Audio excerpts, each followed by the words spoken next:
Welcome back to Hallowed Hauntings, where the shadows hide stories that will send shivers down your spine.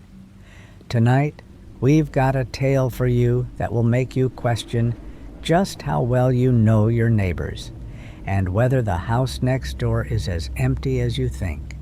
Get comfortable, turn off the lights, and settle in as we unravel the mystery of the locked doors and unwelcome gifts that lurk just outside your reach.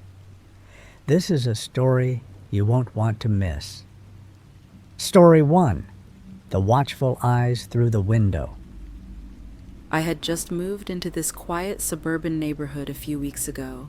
The house was small but cozy, and for someone like me, new to town, with no friends, no family, it seemed perfect. The neighbors were friendly enough, exchanging small pleasantries when I came in and out, but nothing beyond that.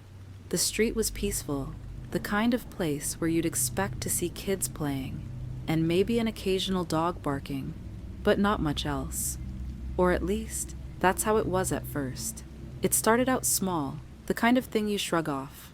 I noticed him at first, the man next door, standing by his window, staring at me as I brought groceries inside. His blinds were always cracked just enough, and there he'd be, peering through with a cold expression. I couldn't shake the feeling that I was being watched. But honestly, who doesn't glance out their window now and then? I convinced myself it was just a coincidence. But then, over the course of a few days, it started happening more often. I'd catch him staring as I sat on the couch, or when I took my evening walks. The blinds would be ever so slightly open, his eyes always focused directly on me. There were no smiles, no waves, just this intense, unsettling stare. I told myself I was being paranoid. It wasn't like he was doing anything outright strange. But then the gestures began, subtle at first, a hand pressed against the window, tracing the outline of the glass, as if he was drawing a path along the contours of my face. My heart started racing, but I couldn't bring myself to confront him. What would I even say? One evening, after returning from a long day at work, I stepped into my living room and froze. I could see him clearly through the crack in the blinds, standing motionless, his face pressed up against the glass. His lips barely moved, but I could have sworn he was whispering something. I stepped back into the shadows, my pulse hammering in my chest, wondering if he'd seen me. The longer I stared, the more I realized he wasn't just watching me, he was waiting for me. That night, the feeling of being watched was more intense than ever. I tried to distract myself with the TV, but every few minutes I'd glance out the window. Every time I did, he was there, his face obscured by the blinds, but his eyes, those eyes, were unmistakable. I finally called it a night and turned off the lights, hoping the darkness would bring some peace. But then came the knock.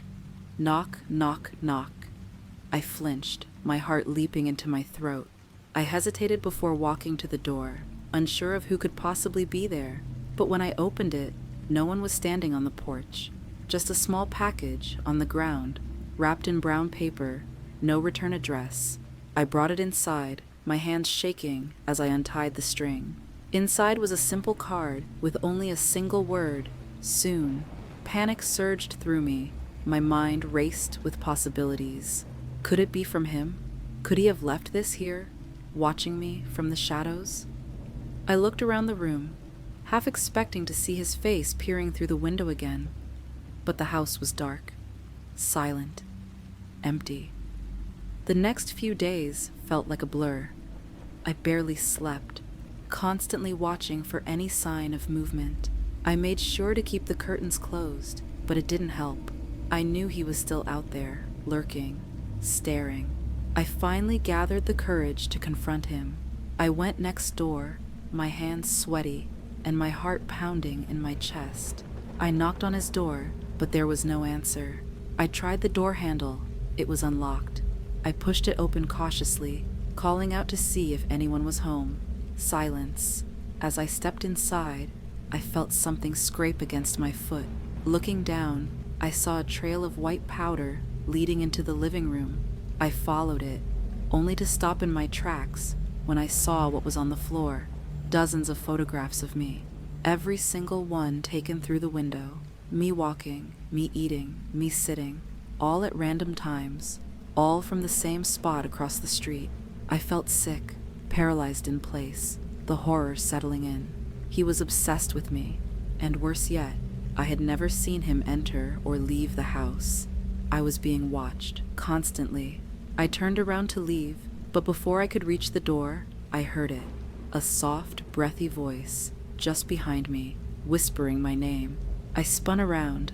There he was, standing in the doorway, a twisted smile stretching across his face. "I told you I'd be seeing you soon," he said. I ran. I didn't even care how I got out of there. All I knew was that I had to get away. But even as I ran through the streets, I could feel it. The weight of his eyes on me, following me through the darkness. The terrifying certainty that no matter how far I went, he would always be watching. And when I got home that night, the blinds were already cracked and his eyes were waiting. Story 2. The noises from the basement. I've always been the curious type, maybe too much for my own good. I'm that guy who notices the little things, the creaks in the walls, the flicker of a light that doesn't seem to have a reason for it. But nothing ever really fazed me. That was, until the sound started. I'd been living in this suburban neighborhood for a few months, and honestly, it was pretty quiet, peaceful even. The kind of place where you could count on your neighbors to wave when you walked by, but not much more. One neighbor in particular caught my attention, Mr. Thompson. He was an older guy, lived alone in a big house down the street. At first, I thought nothing of him, just another guy living out his retirement. But that was before the noises. It started one night, around midnight. I was just lying in bed trying to get to sleep when I heard it. A faint scratching sound, like something was being dragged across the floor. At first I assumed it was just the house settling, but then it happened again the next night. And the next. The noises always came from the direction of Mr. Thompson's house. They started out soft, just an occasional scrape or thud. But the more I listened, the more I began to realize that it wasn't something casual. The sounds weren't coming from the walls. They were coming from his basement. At first, I tried to ignore it, but curiosity kept pulling me back. I knew Mr. Thompson didn't have anyone over, at least not that I ever saw. It was just him. I started getting suspicious. What was going on in that basement? Was he doing something down there that he didn't want anyone to know about? So one night, when the noises grew louder than ever, I couldn't take it anymore. I slipped out of bed and grabbed my jacket, deciding to take a walk down to his house. The streetlights were dim, casting long shadows on the sidewalk as I walked, my footsteps echoing in the quiet night. I paused in front of his house, my heart racing. The basement window was cracked open, just a sliver, but enough for me to see inside. The lights were on down there, and I could make out the faint outline of something moving. My pulse quickened. I stood frozen for a moment, my breath caught in my throat. That's when I decided to do something stupid. I approached the house carefully, trying to keep quiet, my mind racing. I tried the back door. It was unlocked. I don't know why I felt like I needed to go inside. Maybe I thought I could just get a peek and then leave. But the deeper I went into the house, the more unsettled I became. It felt wrong. The air was thick, almost suffocating, and there was something about the silence of the place that made my skin crawl. I stood in the hallway for a moment, trying to calm my nerves. The basement door was at the end of the hall, slightly ajar. The noises were clearer now, muffled thuds, like something heavy was being dragged across the floor. I could feel my heart pounding in my chest as I approached the door. Taking a deep breath, I pushed it open. The basement stairs creaked beneath my feet as I descended into the dimly lit room. The smell hit me first, musty like old wood and damp concrete. I squinted into the darkness, trying to make sense of the sounds. The thuds were louder now, more frantic. It was almost as if whatever was down there was alive. I reached the bottom of the stairs, my hand gripping the railing for support. The noise stopped. A sudden, deafening silence fell over the room. Then, I heard it. A soft whisper, barely audible at first, but growing louder with each passing second. A voice. "You shouldn't be here!" I froze, my blood running cold. The voice wasn't Mr. Thompson's. It was low, raspy, almost distorted. I didn't know what to do. Should I turn around and run? I barely had time to think before I saw it. In the corner of the basement, something was moving.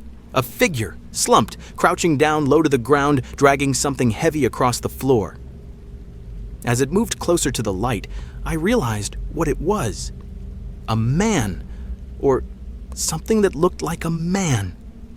His face was gaunt, pale, and his eyes, those eyes, they were completely black, void of any emotion. He didn't acknowledge me. He just kept dragging what looked like a bloody sack across the floor, and then, standing behind him, there was Mr. Thompson. His face was expressionless, his hands trembling as he held a long, sharp knife. I stood there paralyzed by fear, unable to move.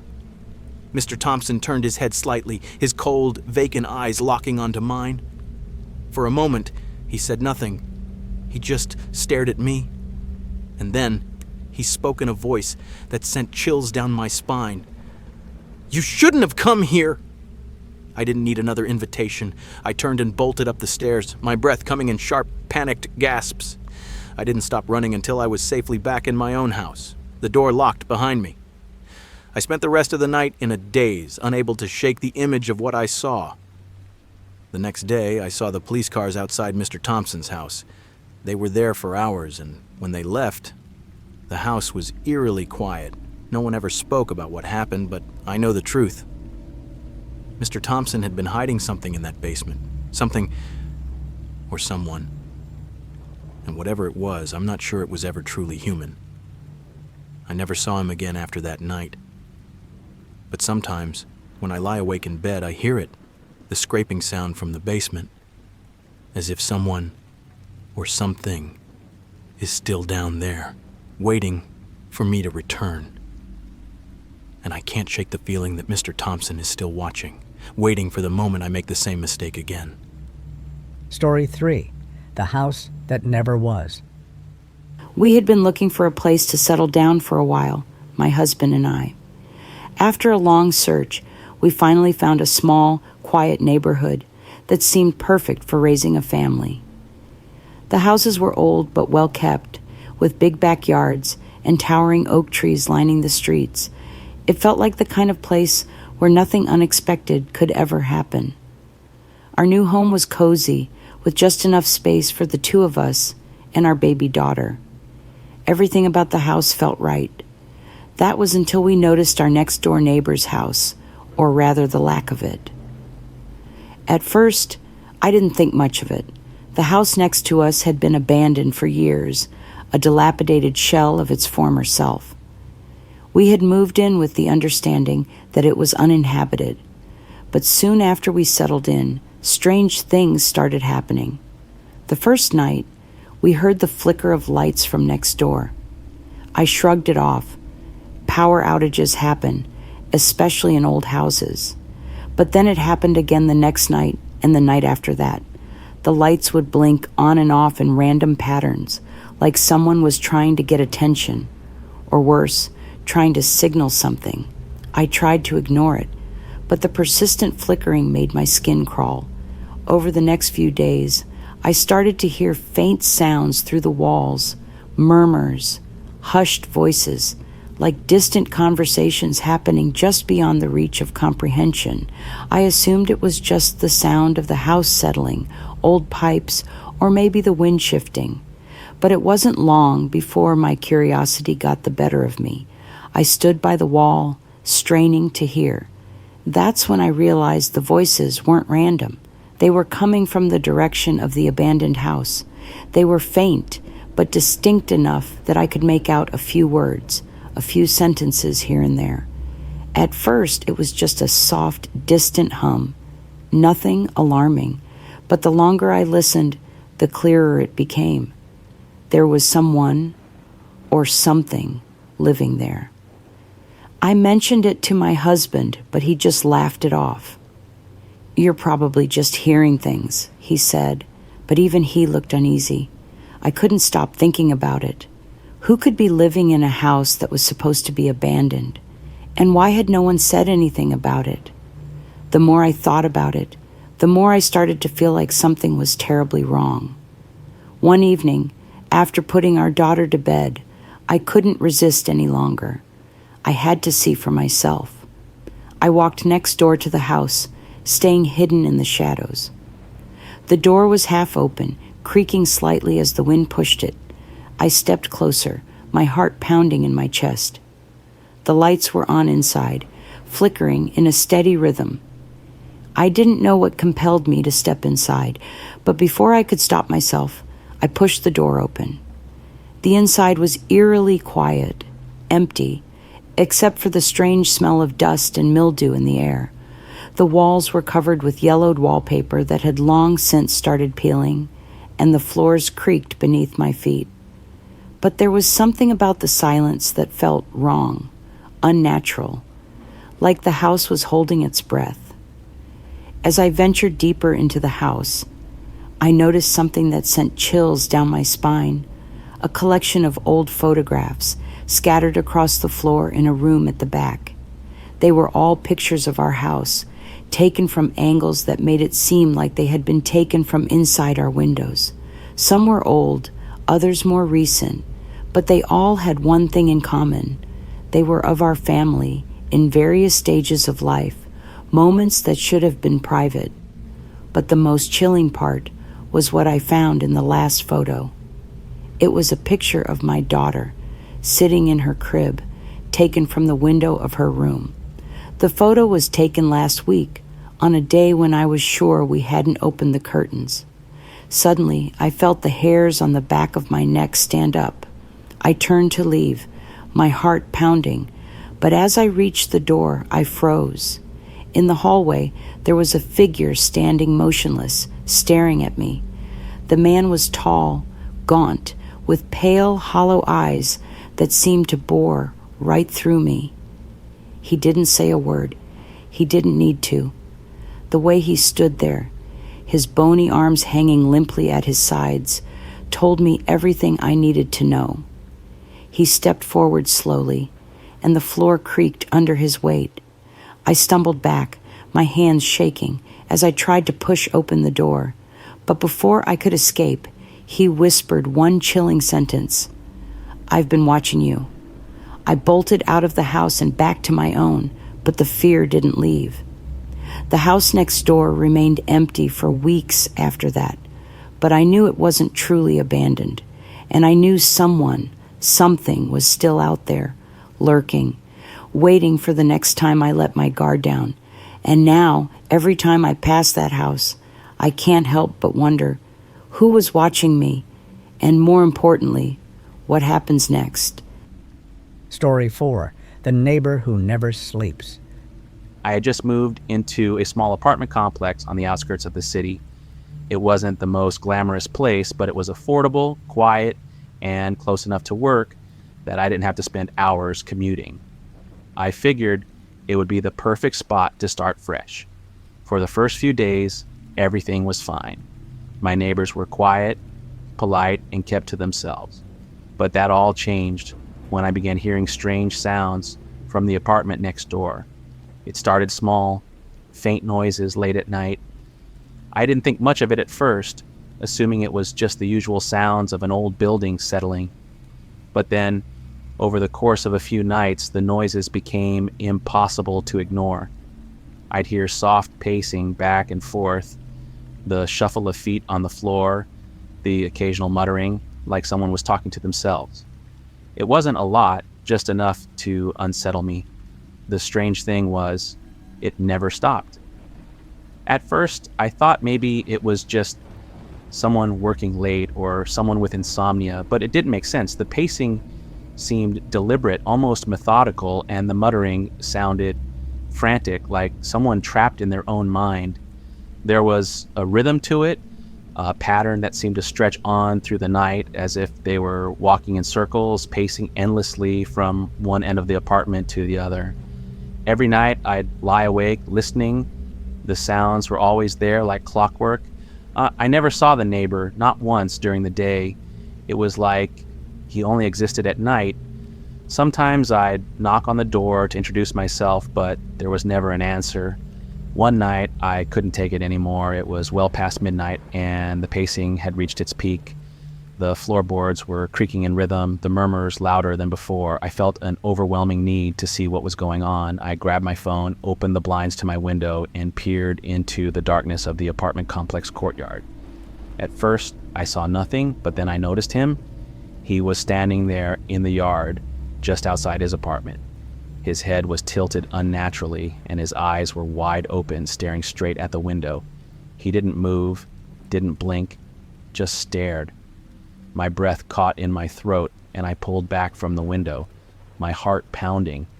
I couldn't shake the image of his hollow, lifeless stare.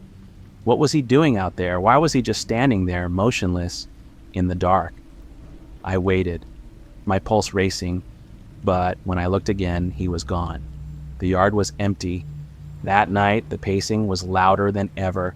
I swear I could hear him muttering, growing more agitated, the words just barely audible through the thin walls.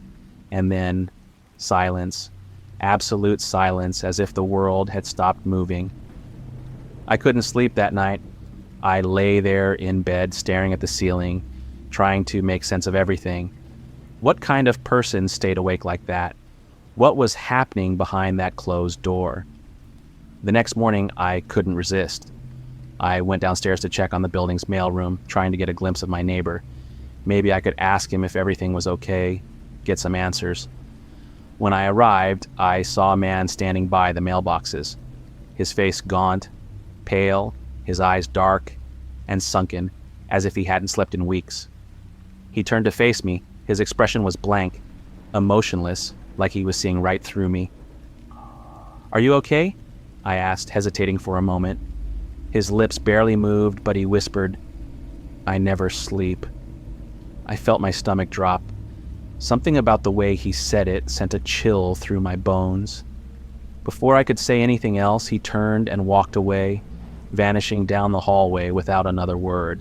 Over the next few days, I began noticing more strange things. The lights in his apartment would flicker on and off at odd hours, and the sounds of pacing continued, constant, relentless. The air felt thick with tension, like something was always just on the edge of breaking. But the most disturbing part? I began hearing his voice late at night coming through the walls. At first it was just faint whispers, but then it became more clear. "Get out! I can't sleep. I can't." The word sent a wave of panic through me. I had to do something. I decided to confront him, once and for all. That night, I stood in front of his door, knocking firmly, my heart pounding. I could hear movement on the other side, but when the door opened, it wasn't the man I expected. It was someone else, someone much, much older. His face was wrinkled, his eyes vacant, and his clothes were tattered. "I'm sorry," I stammered, confused. "I thought you were the one." But before I could finish my sentence, the elderly man smiled, a strange, unnerving smile that didn't reach his eyes. "You didn't know, did you?" he whispered, his voice raspy. "He never sleeps. He hasn't in years." Before I could respond, the door slammed shut in my face. I stood frozen in shock, my mind racing to make sense of what he had just said. I didn't sleep that night. I couldn't. The pacing, the muttering, it was louder than ever. But this time, it wasn't just him. The whispers had multiplied. It was as if there were dozens of voices, all speaking in hushed tones, repeating the same words over and over. "Get out! Get out!" I never saw him again after that night. but every so often when I walk past his apartment, I can still hear the sounds, the pacing, the whispering, the sense of being watched. And sometimes, just sometimes, I feel a cold, dead stare through my window, even though I know he's never there. I learned the hard way, there's something terrifying about a neighbor who never sleeps. It's not just the lack of rest that's dangerous. It's what happens when someone's mind slips into the dark and they're never truly awake again. Story 5. The Night the Curtains Moved. I had always thought my neighbor's house was empty. It made sense. No one had lived there for months, maybe even a year. The house was old, with peeling paint, overgrown vines crawling up the walls, and a yard that seemed to have been forgotten by time. I never gave it much thought, honestly. The whole street was quiet, and I liked it that way. One evening, after a long day at work, I got home later than usual. The sun had just dipped below the horizon, and the street was bathed in an eerie, dim light. As I parked in my driveway, I glanced across the street at the old house. Something caught my eye. Movement, just a flicker. I thought I saw the curtains in the window twitch, as if someone was standing behind them. I squinted, trying to make out the figure, but the window was too dark. I shook my head. It was probably just the wind or a shadow from the trees. I told myself to stop being paranoid and went inside to relax. But as the night went on, the uneasy feeling in my gut grew stronger. I couldn't stop thinking about the curtains. They had moved, I was sure of it. Why would someone be inside that house? It had been vacant for as long as I could remember. I tried to brush it off, but when I got up for a glass of water around midnight, I looked out the kitchen window again. This time, the curtains were moving, slowly, deliberately. I felt a chill crawl down my spine. I could see the outline of someone standing behind them, their silhouette just barely visible in the dim light. Without thinking, I grabbed my coat and stepped outside, crossing the yard to the old house. I told myself it was nothing, that I was just being foolish. But as I approached the front door, something didn't feel right. The air was unnaturally still, and the front porch light flickered, casting strange shadows on the ground. I hesitated, standing on the creaky wooden steps. My hand hovered over the doorknob, but I couldn't bring myself to turn it. Something was holding me back. Some primal instinct telling me to turn around, to leave. But curiosity got the best of me.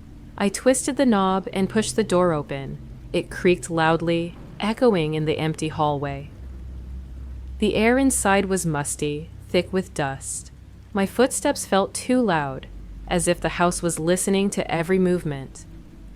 I stepped in, scanning the dimly lit hallway, the floorboards groaning under my weight.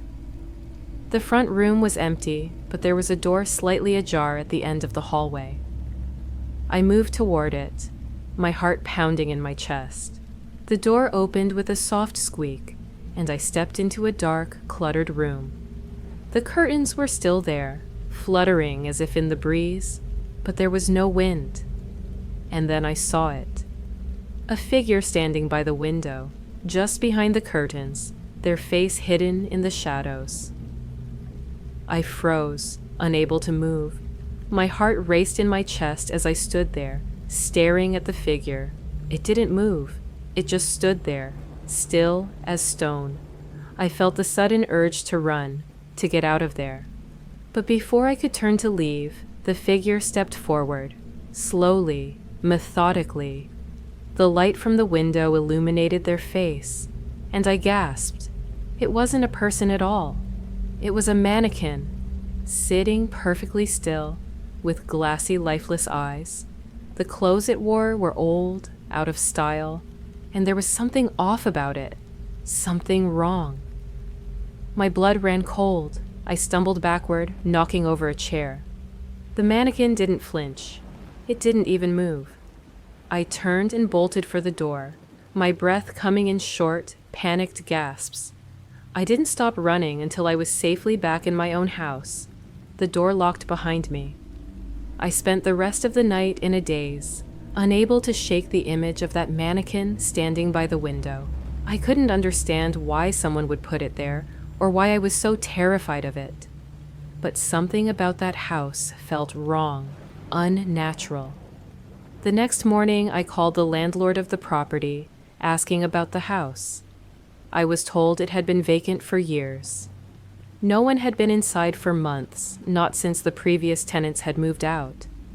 But when I pressed for details, I was told that something strange had happened to them, something that no one would talk about. I was left with nothing but more questions. I never saw the figure again, but sometimes in the middle of the night, when I look out my window, I swear I see the curtains moving again, slowly, deliberately, as if someone is standing there, watching. And I can't help but wonder, what was really in that house? Was it a mannequin, or something much worse? Story 6. The creepy gifts on the porch. When my boyfriend and I moved into our new apartment, everything seemed perfect. It was quiet, affordable, and nestled in a safe neighborhood.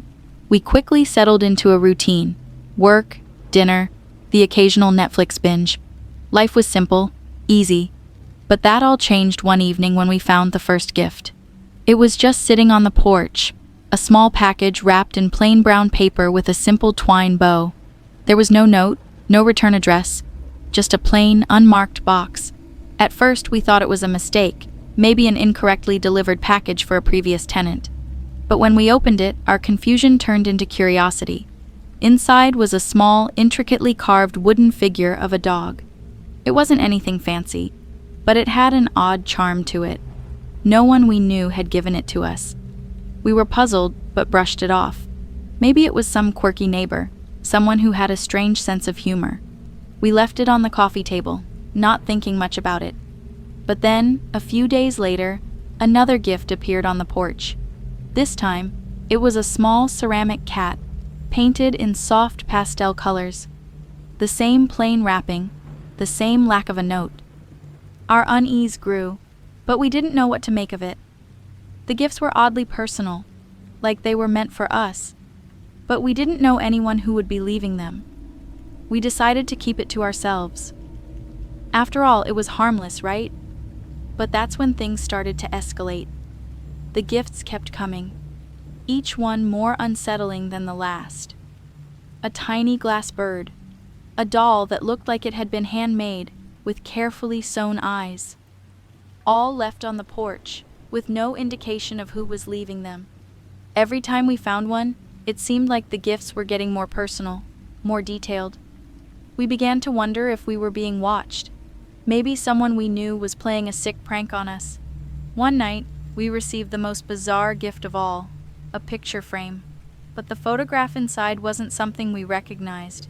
It was a photo of my boyfriend and me, taken from across the street, standing on our porch. It was clear, perfectly framed, and our expressions were captured at just the right moment, our smiles frozen in time. It sent a chill down my spine. How could someone have gotten a picture of us? The window to the porch was too far for anyone to take such a clear shot, and we had never seen anyone watching us from across the street.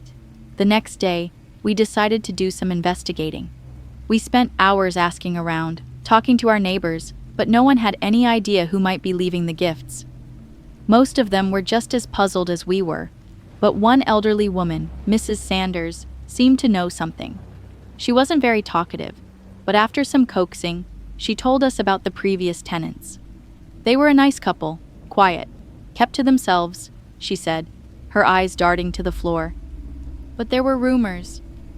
Strange things happened after they left, things that no one ever talks about. She didn't elaborate, and we didn't press her further. But something in her voice unsettled me. We went back to the apartment, but the sense of unease had settled in.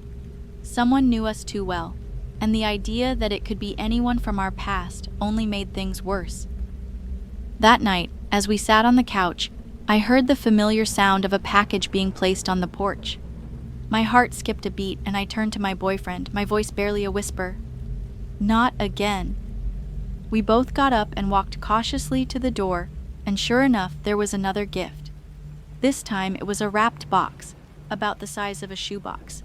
We didn't even want to open it, but curiosity got the better of us, and when we carefully unwrapped it, we found something that made my blood run cold. Inside the box was a perfectly tied string and a small note. The note simply read, "I've been watching you. You're not alone." I dropped the note in terror. The air in the room suddenly felt thick, suffocating. We didn't speak. We didn't need to. We both knew what was happening, and neither of us wanted to admit it. The gifts kept coming after that, each one more disturbing than the last. A broken watch, a pair of shoes that were far too small to be ours, a lock of hair tied with a red ribbon. The message was clear. Someone had been watching us, and they knew everything about us, things no one else could know. We stopped leaving the apartment altogether. We sealed the windows and stayed inside, terrified of what the next gift would be and what kind of person would leave it for us. But even after we moved away, far, far away, there's something I can't shake. The feeling of being watched. Every time I pass a package on the street or see someone standing too still, I wonder, is it happening again? And if it is, will we ever be safe? And who knows what they've got planned next? Story 7. The Locked Door. It was supposed to be a fresh start. After months of searching, I finally found a new place to live. A small, cozy apartment in a quiet neighborhood. It was perfect. The rent was cheap, the location was ideal, and it was everything I needed to begin again. The neighbors were friendly, mostly keeping to themselves, which I appreciated. But there was one neighbor who always seemed to intrigue me. The man who lived in the apartment next to mine. I'd never seen him much. He wasn't unfriendly, just distant. He kept to himself, always in his apartment, never really interacting with anyone. But it wasn't just his quiet nature that caught my attention. It was something else. One evening, after moving in and getting settled, I noticed something strange. The space between our apartments had a tall wooden fence separating the yards. It wasn't much, just a simple privacy fence. But what caught my eye was a door built into the fence, one that led into his backyard. I'd never seen it open. The door itself was locked, and I couldn't remember ever seeing it in use. Curiosity gnawed at me, but I didn't want to pry. I went on with my life, but I couldn't help but notice the faint tapping sounds coming from his side of the fence. It wasn't constant, just soft knocking or tapping, almost like someone was trying to get out. At first, I thought it was just the wind or the sound of old wood settling.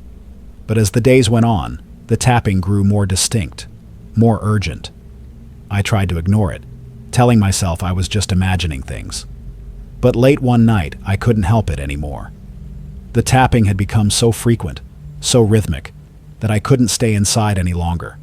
I grabbed a flashlight and went outside, my footsteps light on the wet ground as I walked toward the fence. I stood there in the dark, listening to the tap, tap, tap. It was coming from the locked door. It was muffled, but there was no mistaking it. The tapping was real. Someone was on the other side, and they were trying to get out. I stood frozen for a moment, my breath catching in my throat. I should have walked away, called for help, or even just gone back inside. But something in me, something dark, something unsettling, urged me to investigate further. I walked over to the door, my heart pounding. I tried the handle. It was locked, just as I had expected. But the tapping kept going, the sound almost maddening now. I leaned in closer to the door, my ear pressed against the wood. Then, through the crack, I heard a voice, soft, barely audible, but unmistakable. "Help! Help me!" I recoiled in shock, my heart racing.